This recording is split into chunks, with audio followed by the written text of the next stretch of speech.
मालिक ऐसे दिन करा, हमारी जिंदगी बर्बाद हो जाए मालिक। हमारे बिटिया बियाह पर है मालिक, हमारे ऊपर कुछ दया करा मालिक, हमारे ऊपर कुछ दया करा। खाई का करी बतावा मालिक तू हमारे बिटिया बियाह करा दे। सुन लगा रे, तोरे बिटिया शादी करा दे, लेकिन तार बिटिया एक रात बदे हमरे ही रहे।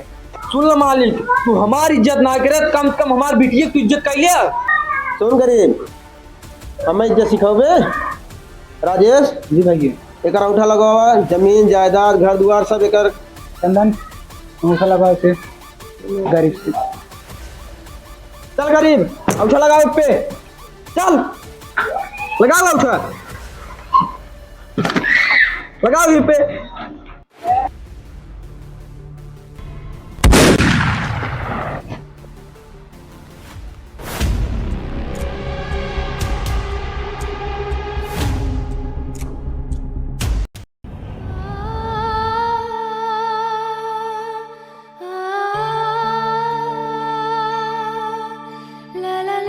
कबे चंदन हो तो का पीछे फेंक क्या डर के का फेंक दे। चल भाई पीछे में चल पकड़।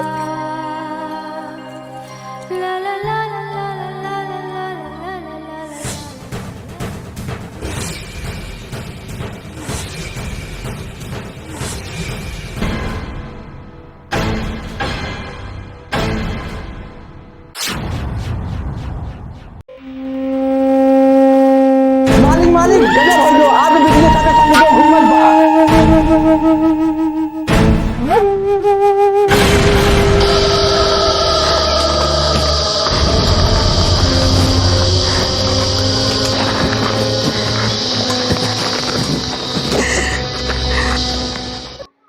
इतनी बढ़िया बात होगी बाटे, हमारे बीच एक दिन लगा बैठा है।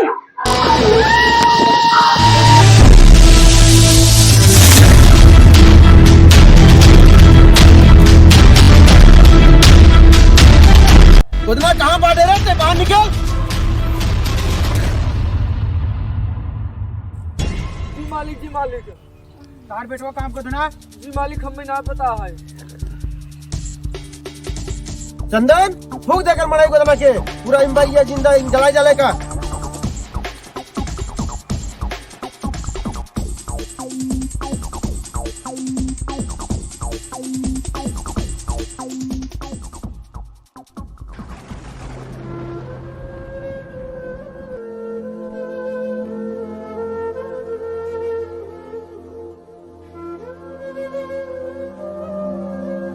बाबू बाबू बाबू, अरे बाबू बाबू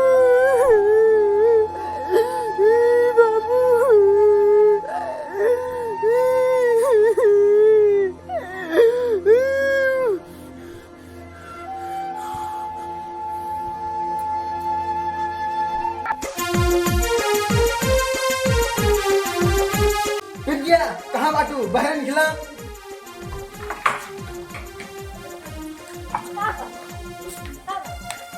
हमका तो कुछ ना है बाबा, आज तोहरे कारण बाबूजी हमार जिंदा जलाए उठन।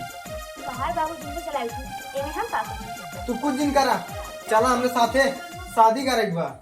आओ शादी।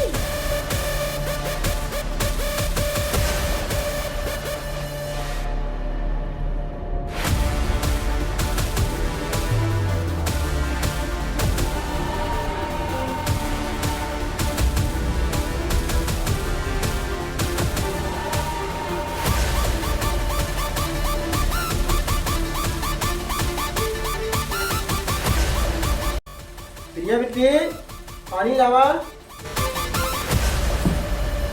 मालिक मालिक गजब होई गवा। का भरे प्रिया बेटी संदीप को उठा ले गवा। भैया हमारे कुछ काम है, हम जाकर क्या तुम मेरे साथ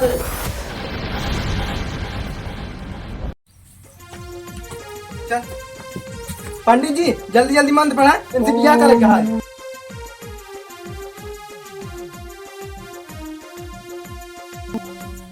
हाथ छोड़ा हमारा। चल पहले शादी करे क्या है, बाप बाप आज हमने वापस मार दिया ना हमारा हाथ छोड़ा। एक बार कान खोल के सुन ले, तो हमसे शादी करे बैठा, लेकिन आज से बहुत उल्टी गिनती शुरू। देख ले, उल्टी गिनती चालू होता तो बाहर उल्टी गिनती चालू होता।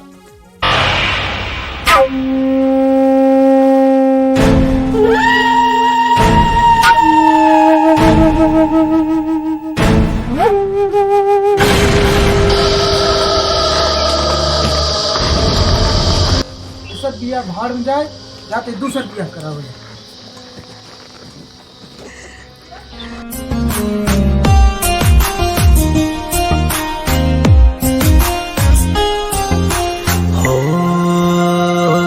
जान हमरा से करत रहलू प्यारे हो, काहे छोड़ी के चल गइलो यारे हो।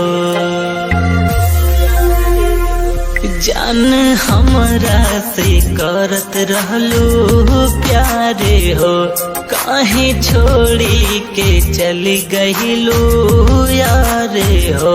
जीना पाइब जान हम तोहरा के हार के, जीना पाइब जान हम तोहरा के हार के।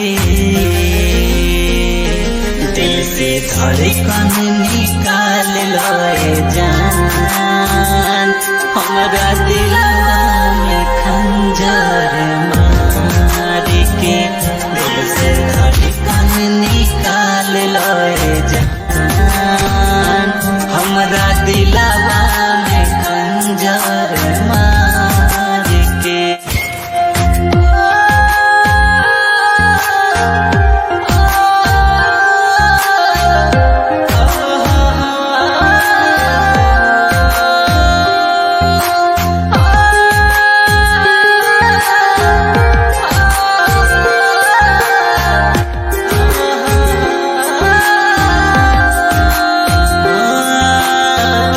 जेकरा के चाहत रहनी जन्मों से ज्यादा, पल भर में तोड़ देलस दिलवा के आधा।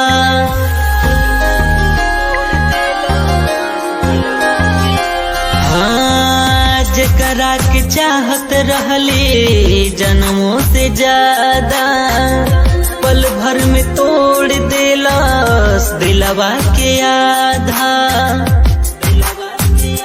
चली गईलो तू जान हो कर जवा के काढ़ के। दिल से धड़कन निकाल लोए जान, हमरा दिलवा में खंजर मार के। दिल से धड़कन निकाल लोए जान, हमरा दिलवा में खंजर मार के।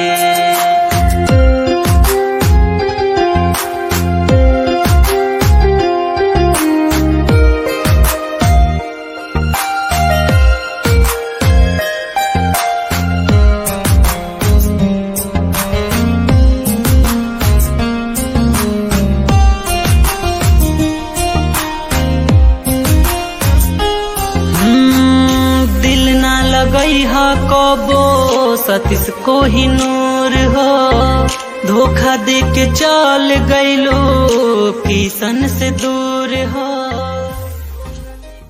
भैया अरे वीडियो कैसे लगा? वीडियो अगर अच्छा लगा हो तो एक कह दिया प्यार लाइक, हमने चैनल पर नया हो तो कह दिया सब्सक्राइब और अपन फेवरेट पार्ट कमेंट करके बताया। और भैया जौन ई आग के सीन रहन ई एकदम रियल ना रहन, मतलब रियल ही रहन पर उनमें क्यों जला ना रहन। ई एकदम मतलब शूटिंग के लिए बनावा रहन, दिखावे खातिर आप सबके लिए। वो एकदम रियल बा, मतलब जैसे रियल है पर उनमें क्यों आदमी जला ना है बस ये बाटे ना जिंदा ही भैया ना भी। तो हेलो गाइज, हम भैया के साथे शूटिंग करी थी, भाई बड़ा छोटका भाई यही तो ये थोड़ा रोबाइत में कहा। उसके बाद ये हमारे भैया गोंडा का रोल करा थे नारदम, हम बुढ़वा का रोल ले थी। तो पानी वानी के रच के फेंके हुए सीन रहन है, बढ़िया रहन, पानी नहीं रहा अच्छा थोड़ा इतना उतना गहिल खोदे रहे हम से थोड़ा। वो जौन आग वाला हम भैया एकदम रियल है पर एकदम वो सुना है एकदम मतलब क्यों जला उला ना वो सब ऐसे बढ़िया बनवा कर देता था हम ही नहीं हमारी तक लिए। तब भैया रे वीडियो शेयर करा जिन भुलवा जाया, तब तक लिए धन्यवाद।